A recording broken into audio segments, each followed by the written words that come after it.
O melhor conteúdo sobre cultura pop japonesa está no blog Sushi Pop. Matérias, análises e reviews sobre animes, tokusatsu, música, mangás e muito mais por Alê Nagado. Acesse www.blogsushipop.com.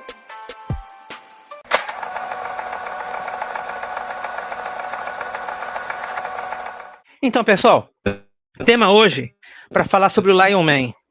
O primeiro contato que eu tive com o Lion Man foi na época da TV Manchete, claro, como a maioria. Naquela live que nós fizemos sobre a explosão dos heróis da Manchete, o impacto de Jasper Changeman na TV, numa altura a gente falou sobre uma invasão de séries tokusatsu na TV. Todos os canais passavam, muitas horas de programação com séries tokusatsu diariamente. E o Lion Man ele veio nessa época. Em 89 estreou junto com o Jiraiya pela Top Tape. A Top Tape que depois lançou o Giban. O que eu fiquei sabendo na época é que o Lion Man ele foi meio que fazia parte de um pacote que estava sendo negociado. A série que nem é da Toei. Aí o Lion Man veio, e eu lembro o seguinte, bom, eu falei, na época da Manchete eu já era adulto, né? Em 88 eu estava com 17 anos, 18, já estava trabalhando com desenho, então eu não tinha, às vezes, o tempo todo para ver TV, muito tempo livre. Como as coisas reprisavam muito, eu acabei assistindo tudo, né? Quando eu estava em casa, dava tempo, eu ia assistindo alguma coisa. O Lion Man eu sempre achei interessante.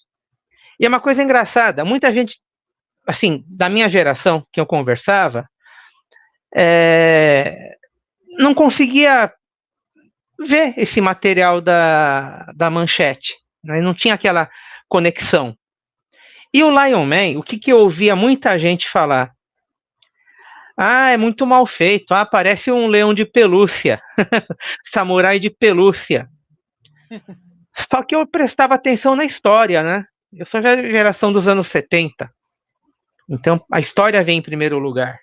E eu achava aquilo muito dramático, muito pesado. Eu falei, cara, mas isso aí, tirando o lance dos monstros, superpoderes e tal, é meio filme de samurai. Histórias de vingança, missões heróicas.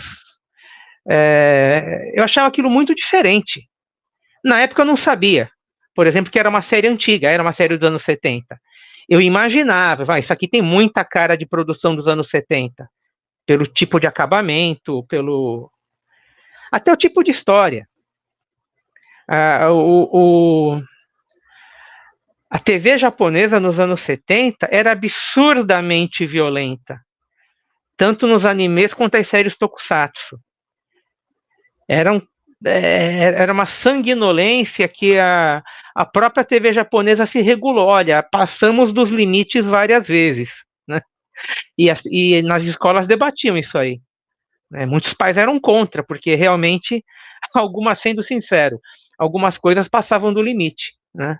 Do que é razoável para se contar uma história para criança. E o Lion Man ele é bem fruto desse período. O Lion Man, assim, de forma geral, falando das séries Lion Man, né? Ela tem uma conexão muito grande com um gênero de filme, de série, chamado Chambara. Chambara.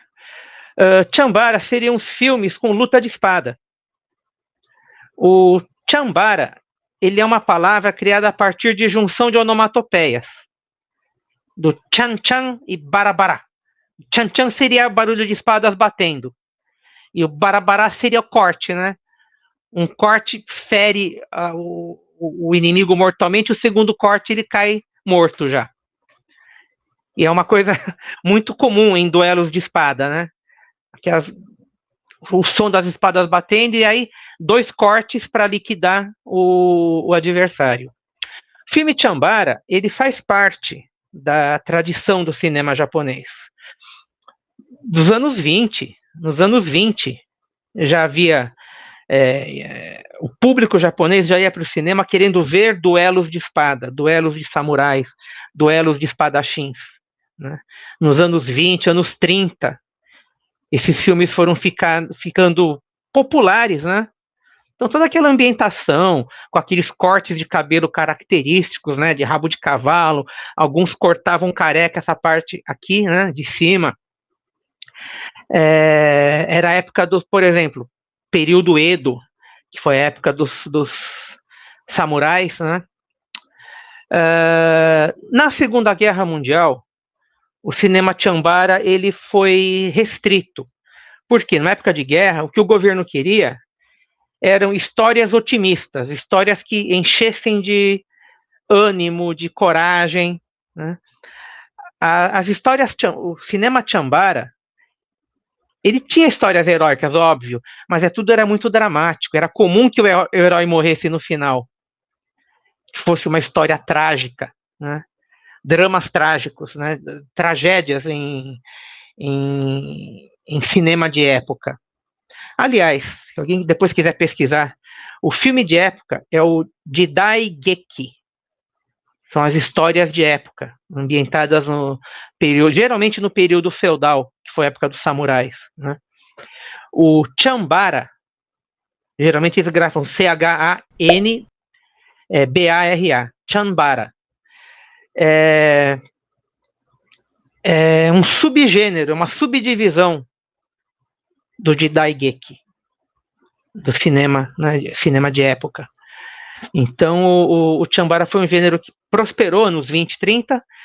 Durante a Segunda Guerra Mundial, entre 39 e 40 e pouco, 45, né, ele foi meio que proibido, porque a maioria das histórias eram muito amargas, tinha todo um lado meio pessimista, e o governo ele queria coisas só puxar o ufanismo, puxar o entusiasmo de lutar, né, pelo país. Então, Chambara foi colocado de lado. Em 1954, o Chambara voltou a ser produzido. E assim que voltou, o público correu para o cinema. Era a volta dos samurais para o cinema. Quais foram os filmes que impulsionaram? Os Sete Samurais, do Kurosawa, e um filme sobre a vida de Musashi, o mais famoso espadachim da história do Japão. Então, os Sete Samurais e o Musashi, eles fizeram ressurgir o cinema samurai. E aí foi uma enxurrada. Outros filmes foram sendo produzidos, séries de TV, tem muitas séries famosas como cinema Chambara, né? Aliás, abrindo um parênteses, para quem se interessar por ver, né, esse tipo de filme, tem um filme moderno que faz uma homenagem ao cinema Chambara. Ele chama Uzumasa Limelight. Tem resenha no Sushi Pop. Uzumasa Limelight.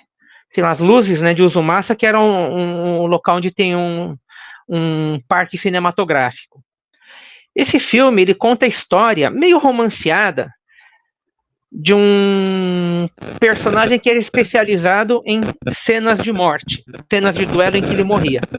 Então, um ator que trabalhou em centenas de produções Chambara, ele é homenageado com esse filme. A estrela do filme é a menina que trabalhou no Ultraman Did, que fez o papel da Lyra, a Chihiro Yamamoto, que é uma excelente lutadora. Ela ganhou várias medalhas em competição de manuseio de espada. No caso é uma espada chinesa que ela usa, né, a Dian, que é a espada flexível. Mas no filme ela usa a katana tradicional, né? E é bem bacana, é um filme muito bonito, e você encontra legendado oficialmente. É um canal, acho que é Ninja vs Samurai, que ele tem legendas oficiais em inglês, mas você consegue colocar na opção de tradução. Não é uma tradução muito boa, mas dá para ver o filme, né? Ou quem entender inglês tem a legenda oficial em inglês. Então esse Uzumasa Limelight é bem legal, em homenagem ao cinema Chambara. Outra coisa para se falar antes da gente entrar no Lion Man. No caso, eu vou falar primeiro do Lion Man branco, tá? A gente conheceu primeiro o Lion Man laranja, né? O Lion Man laranja, sim, ele não tem muito uma época bem definida. Só que o Lion Man branco, ele tem um período específico em que a história acontece. Ele não tem uma época histórica bem precisa. O Lion Man branco, do contrário, ele já tem um período histórico mais definido, né? Então eu vou começar falando sobre isso aí. Conforme o material oficial, né, da P Productions, aliás, para quem não sabe, P Productions é o estúdio que fez os Vingadores do Espaço e Spectre-Man. No canal do Barão Von Douglas, tem uma live que eles fizeram com o Ricardo Cruz, que conta a história da P Productions e o seu criador, o Tomio Sagiso, ou Soudi Ushio, né, que é como ele assinava também. É bem interessante, conta bem a trajetória, então eu não vou ficar entrando muito na história da P Productions, né? Só vale dizer que foi um estúdio pequeno, um estúdio muito criativo, que investiu no drama, nos personagens dramáticos, contando grandes histórias, para compensar a falta de recursos. Não era como uma Toei, uma Toho, ou mesmo uma Tsuburaya, que tinha uma estrutura de filmagem superior. Mas a P Productions tinha todo um charme de produção, né? Você meio que consegue reconhecer. Aliás, o Magma Taishi, o Vingadores do Espaço, ele quase destoa um pouco da P Productions, porque era uma produção muito boa. Tinha um elenco de ponta na época, tinha até uma atriz americana que participou de alguns episódios, porque era a TV Fuji bancando, né? E era baseado em mangá do Osamu Tezuka. Então aquilo tinha um peso enorme. Então eles tiveram um orçamento bom para desenvolver, né? Teve Spectre-Man, que começou meio aos trancos e barrancos, mas logo decolou e foi uma baita série. Uma das melhores séries que já passaram aqui, né? E meio que na esteira, né, depois do Spectre-Man, o Tomio Sagiso veio com o Lion Man. Falar do Lion Man branco, né, primeiro, que ele se passa no período Sengoku. O período Sengoku, ele pega mais ou menos, aliás, os séculos 15 e 16 da história do Japão. Foi um período de muitas guerras, né? Tinha terminado um período do clã Ashikaga, Shogunato Ashikaga, que era o período Muromachi da história do Japão. Shogunato. Depois, teve esse período chamado período Sengoku, que é o período das guerras de clãs. Havia muitas guerras. Tentativas de golpe de Estado, na verdade, né? Então haviam muitas execuções, muitas guerras, o povo sofria muito, né? As vilas que eram construídas ao redor dos castelos, né, dos senhores feudais, era a época dos samurais, né? Então foi um período bastante conturbado da história do Japão. O Lion Man branco, né, o primeiro Lion Man, ele se passa nesse período, mais ou menos indo para o final do período Sengoku, seria final do século XVI. Final do século XVI. Essa era uma época, inclusive, que o Japão já tinha tido contato com o Ocidente através dos portugueses. Os portugueses, no primeira metade do século XVI, fizeram contatos comerciais no Japão. Foi a época que os portugueses, né, eles foram junto com os padres jesuítas E o Japão começou um processo de catequização espontânea, né? Eu conto um pouco da história do cristianismo no Japão, tanto no Sushi Pop quanto no livro, né? Que vai ser lançado. Então eles já haviam tido contato com a pólvora. Os portugueses levaram técnicas de engenharia, levaram um pouco da culinária e levaram armas de fogo. Então o arcabuz, que é um tipo de rifle, né, antigo, um antepassado do rifle, ele já começou a ser usado nas guerras. Então as guerras no Japão foram passando por uma outra fase, né? Uma fase muito mais mortífera, onde os duelos podiam ser resolvidos à distância, né? Aliás, isso aí tem um impacto direto no destino de um dos personagens principais do Lion Man, né? Que é o uso de armas de fogo. Então é nesse período conturbado que aparece a história do primeiro Lion Man. E aí tem uma curiosidade bacana do primeiro episódio. O Lion Man conta a história de 3...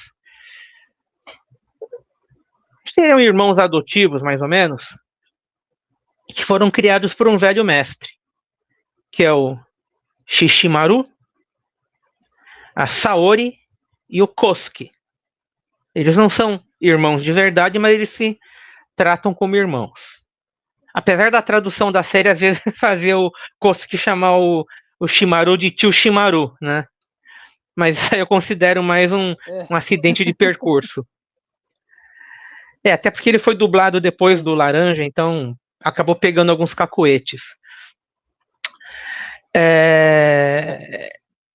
Uma coisa interessante, né, para falar, né?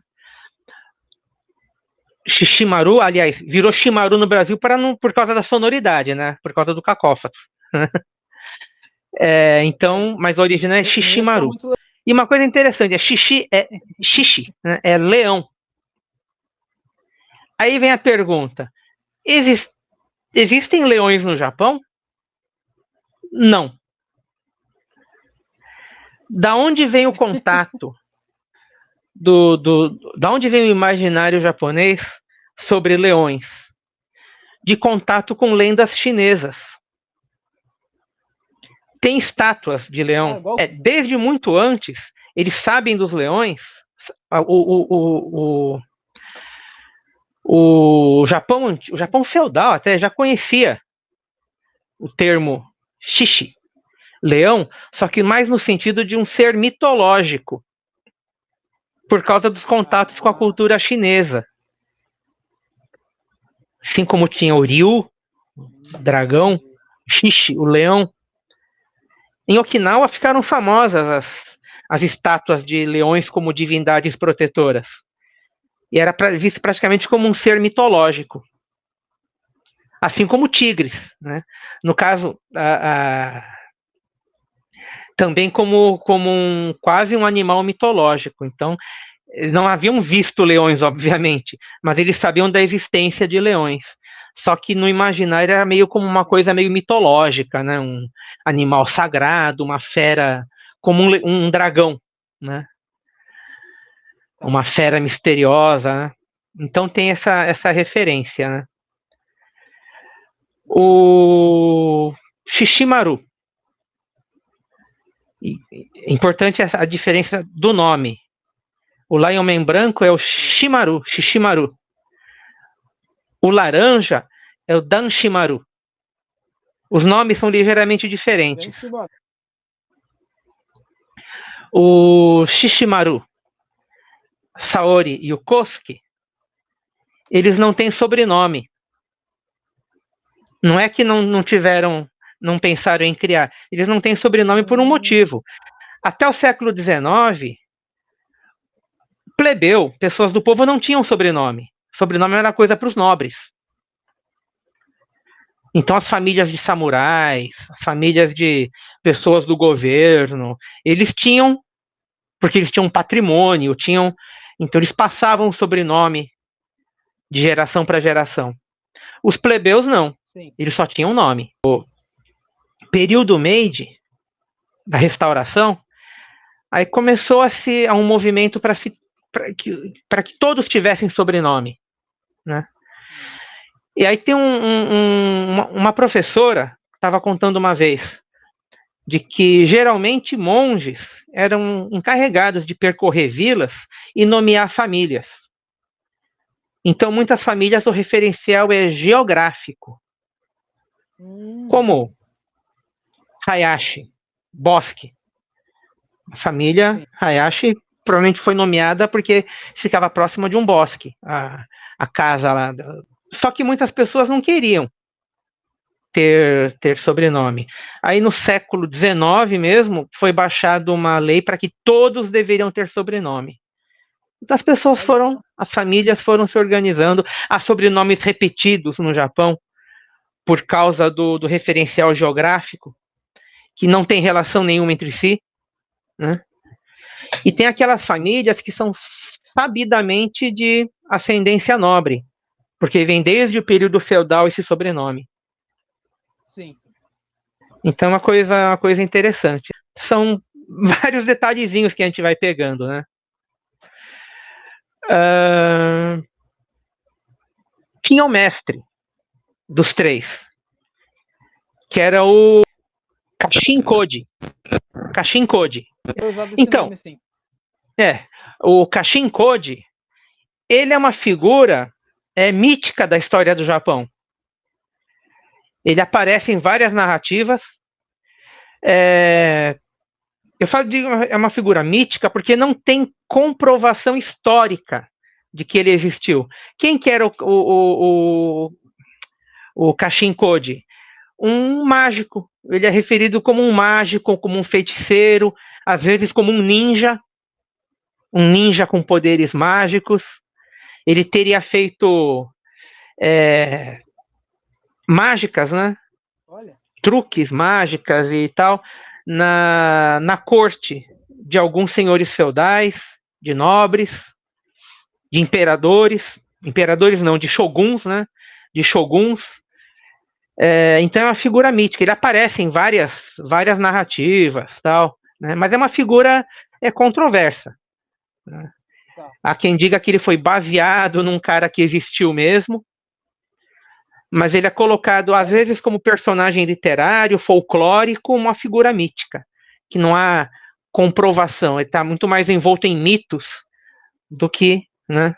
O Kashin Koji, ele aparece na cultura pop várias vezes. Várias vezes. Ele é um personagem que aparece no Blade of the Immortal. Aparece também num anime chamado Fate Grand Order. E aparece no Boruto. No Boruto, Naruto Next Generation, tem uma pequena aparição desse Kashin Koji, no ninja Kashin Koji. Então ele é uma figura bem... Achei muito interessante terem colocado, porque bate com o período histórico que ele teria vivido. Né? A era mais ou menos que ele vê o bate com aquela época do período Sengoku. Então eles procuraram uma figura uma figura mítica, folclórica que fosse conhecida, né? E ele seria o mestre do Lion Man, que ele entrega lá a espada Ginsati, que é a espada com a qual ele vai se transformar. Entrega também uma adaga para Saori, que é a adaga com a qual ela poderia lutar contra qualquer homem, né? Igualaria a força dela de um homem. E pro Kosuke é a flauta, né? Com a qual ele pode invocar o Hikarimaru. Aí não fica muito claro se o Hikarimaru carregaria o espírito do mestre. Dá a entender isso aí, né? Que a alma do mestre habitaria aquele cavalo mágico, né, que vinha dos céus. Mas ele aparece, o espírito do Kashin Koji aparece num episódio para criar uma barreira para proteger o Shimaru. Então não ficou um tanto quanto eu mesmo não entendi direito, né? Qual que é o sentido exato. Se é figurado ou literal, de que o Hikarimaru carrega o espírito do mestre, né? Ou se seria o próprio mestre na forma do Hikarimaru. E aí, bom, ele vira o Lion Man. A ideia por trás do Lion Man, o visual, bom, uma que o Soul Jushio gostava de felinos, heróis com... Ele gostava dessa ideia, né? De um felino heróico, né? Um homem felino heróico. Isso é uma ideia que ele retomaria outras vezes, né? A máscara do Lion Man, ela é muito inspirada no teatro kabuki, que é um teatro tradicional japonês, com dança, representação de histórias dramáticas. Tem um personagem recorrente no kabuki, que ele tem uma cabeleira gigante, branca. Sim. Então, eles quiseram alguma coisa que evocasse o teatro kabuki, mas também que fosse um leão, né? E o lance do leão branco, ninguém me tira da cabeça que foi por causa do Kimba mesmo, do Tezuka, do mangá e anime, que fizeram um baita sucesso. Aquela longa juba, que aí remete ao teatro kabuki, e jogar tudo isso aí, mais monstros, lutas acrobáticas, que já é uma coisa que estava herdando do Kamen Rider, né? Até então as lutas eram muito luta livre, tipo na época do Ultraman, ou incorporando um pouco de karatê e tal, mas na época do Kamen Rider 71, aquele lance de acrobacias, piruetas, não era aquilo ali, veio para ficar. Até hoje, né? E o Lion Man incorporou isso aí, só que também jogou tudo isso aí dentro do Chambara. O Lion Man, ele é uma série Chambara. É um tokusatsu, mas também é um Chambara, porque enfatiza muito a luta de espadas. E são dramas, são histórias grandiosas, né? Que culminam num duelo de espadas. Então isso aí é muito interessante. Aí tem a origem do Lion Man, quando eles ouvem do mestre sobre a grande ameaça que pairava sobre o Japão, que no primeiro episódio é chamado de Satan Ghost. Eu lembro que todo mundo quando assistiu deve ter dado um pulo da cadeira. Como assim Satan Ghost? Ele vai ser o vilão dessa série no Japão antigo? Mas aquilo foi um erro proposital de tradução, né? O demônio Gosum, que aqui virou... Depois corrigiram como se referir ao personagem, né? Mas virou Diabo Gozu, Diabo Gosum, mas ficou muito marcado na memória de todo mundo chamar de Satan Ghost no primeiro episódio, que foi uma alusão proposital ao Jaspion. O personagem Gosum, ele seria um antigo colega do Kashin Code quando eles foram estudar artes místicas na Índia. Então ele organiza um clã, né, para tentar conquistar o Japão. E aí o Kashin Code prepara discípulos para combater, né? Ele já estava muito velho e ele passou o legado para que os discípulos lutassem contra o mal. Então eles buscam, né, inicialmente vingar o mestre, mas que é uma coisa comum, né, no Chambara, mas eles abraçam uma missão maior, né, que é o enfrentar lá o demônio Gosum. Tem uma coisa interessante sobre o nome, né? Lion Man, tudo em nome internacional. Aliás, teve nomes diferentes, né, em outros países. Acho que batalha que foi chamado de Ultra Lion, mas Lion Man seria um título internacional. Da onde vem o Maru? Maru tem vários significados. Desde círculo, né, a alguma coisa perfeita. Se referir a algo perfeito. Ele é usado muito em nomes de heróis.